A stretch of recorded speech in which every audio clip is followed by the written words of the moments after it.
Sounds like a film. Are you ready? Let's do it. So listen, today we're going to be looking at how to practice speaking English when you are alone at home. It's not so easy for many people, right? Because maybe you don't have any native English speakers in your city. Maybe there are no tourists that you can go and harass. Maybe there are no groups locally where you can go, chat, and speak English. And maybe you're not ready to go on Skype and try to find some random English person to chat with, somebody you don't know. I mean, that can be quite hard, especially if you're a little bit shy like me. So what I want to do today is share with you lots of ideas about how you can practice speaking when you're on your own at home alone, right? Good. Now, if you do know me, you may be thinking, what's that strange orange block over there? That wasn't there before. True. And this is my meditating mat. Sometimes where I sit and meditate, sometimes I don't sit on the wall. I'm just tidying at the moment, so I couldn't find a place to put it. So right now, it's over there. Okay, the truth about speaking is that, yes, you can watch videos, you can watch films, you can listen to podcasts. All of that is great. But at some point, you need to start speaking. You can speak on your own, but also later you'll need to start interacting and practicing speaking with people. But that's not always easy to do. So right now, today, I'm going to focus on some really practical, simple activities you can do when you're on your own at home to start practicing speaking. The first technique is called speak into the mirror, and this is really useful. But it's really, really simple, right? It's easy because you can do this first thing in the morning when you're brushing your teeth, or, well, you can't speak and brush your teeth, but just before you brush your teeth. And in the evening before going to bed, when you wash your face. What do you mean you don't wash your face in the evening? Why not? My mother always told me, make sure you wash your face, clean behind your ears, wash your neck, scrub your neck. Yeah, wash your face before you go to bed. It takes all the dust and pollution off your face, apparently. Anyway, that's a great time that you can do it. And this is good, because the key to learning and preparing for I is habit, right? If you can attach your learning to an existing habit, brushing your teeth or washing your face, then it makes it much easier. Now, I used to do this when I was learning Chinese. In the morning after brushing my teeth, I would just have a few sentences talking about what I'm going to do today in the future, right? Speaking Chinese. Today I'm going to go to the park. I need to go to the supermarket. I'm going to buy some vegetables. I'm meeting Jack at 6 o'clock. I might go to the cinema. All in the future. Brilliant. And then, at the end of the day, you can talk about what you did or what you have done. Today I went to the park. I played football. I went shopping. In the end, I've done a lot. It has been a good day. Right? Past tense, present perfect as well. So you can see, it's actually great to practice different tenses. It's a bit like writing your diary at the end of the day, right? Which is also a great way to practice writing. But this is speaking in front of the mirror. It's nice. It's reflective learning in many ways. Okay, moving on. The next one I call collocation fun, right? Collocations are words that are often used together, like we talk about heavy rain. Heavy rain in English. We don't say big rain. Today there's big rain. There is heavy rain. So these are collocations. Collocation fun is where we're going to practice speaking using a very common teaching method. Really based on the task-based approach to teaching. It's based on prepare, practice, present. So we'll be preparing the words, the collocations, practicing sentences, and then presenting a whole talk.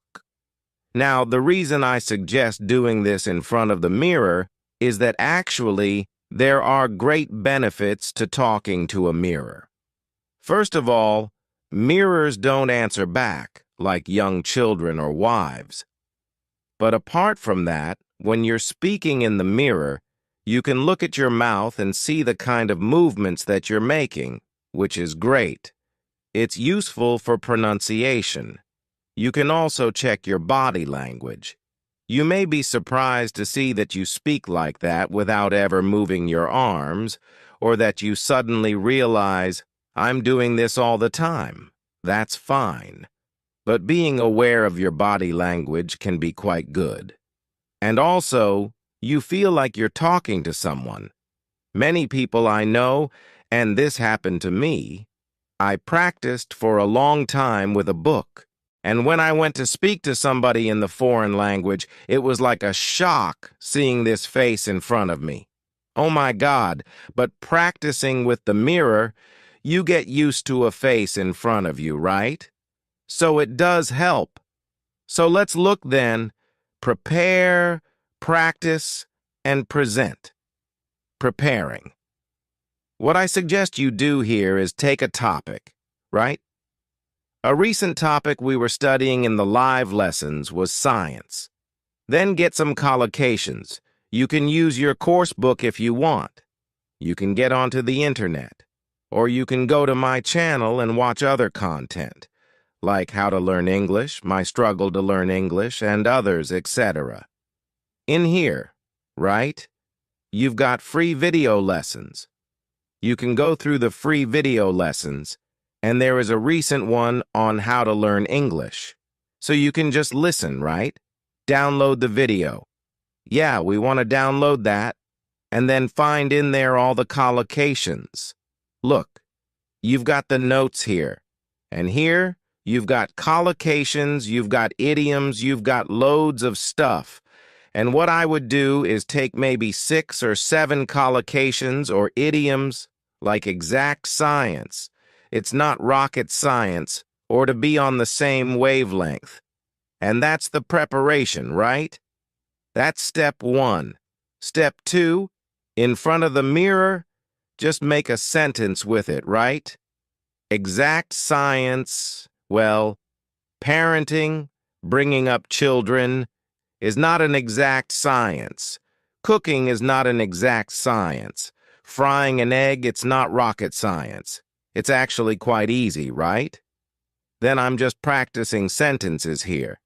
And then in the end, after practice comes present. I take one of the old Part 2 questions around science, maybe something like, describe an area of science you're interested in, and then start to talk about it for maybe a minute, trying, if possible, to use some of these phrases and sentences, right? So you may say something like this. Describe an area of science you're interested in. Well, okay. I guess an area I'm interested in actually is cooking. And I know it's not an exact science, but I guess it's a branch of science, a branch of food science maybe, right? And I am interested in the science behind cooking. I think it's very interesting. I know with cooking, when you heat things up, they change. And when you mix different things, like sugar and vinegar, you get different levels of acidity, and chemical reactions happen. So I think it's really interesting, right? I think chefs and scientists are really on the same wavelength because they're trying to experiment, discover new things, whether it's cooking or new dishes, things like that. I know cooking isn't rocket science, but I am interested in how it works. So yes, although it's not a hard science, I think it's an interesting area of science for me. So you can see what I'm doing here is not giving a perfect Part 2 answer. I'm just trying to activate and practice some of these expressions that I've been learning. And that's it, really. So that's it. It's great because preparing the collocations, practicing the sentences, and then presenting a talk is a really tried and tested method. Do it in front of the mirror. It's great. You get everything. You get the contact with somebody, but you can see yourself. You can monitor yourself. It's really, really effective. Collocation fun, great. I want to go and do it. It sounds like so much fun. I'm going to do it again right now. I'll be back in a moment. Next up, practice with short audios. Now I am a big fan of extensive listening, right? Listening to podcasts and films, that's great. But when it comes to speaking, I think short audios are much better. They are bite-sized chunks. They're easy to use. And your concentration is shorter for shorter periods of time. You can work with, for example, recorded P-sample answers. There are many websites that have those. Not written, it must be recorded, right? You want to listen and then speak. There's a tool that I've talked about in the past to many of the students here. It's called LingQ, and I like it because it's full of short audios that you can use to help start speaking. And it's free. I mean, there is a paid version, but you can get lots of stuff for free, which is great here. So let me show you first of all how that might work. So this is LingQ. Okay, I'm not going to explain how it works. You can find that out once you sign up for free. But basically, there's a library. You choose your level here. So let's say I'm going to go intermediate, and you can choose down here different audios to listen to. I've got one of my previous lessons here about sport that I will open up. And let me just show you briefly how it works. We'll just focus on the bit on the left, okay? Okay, let's try. Hello, Steph. Hello, Steve. Nice to see you again. Nice to see you again.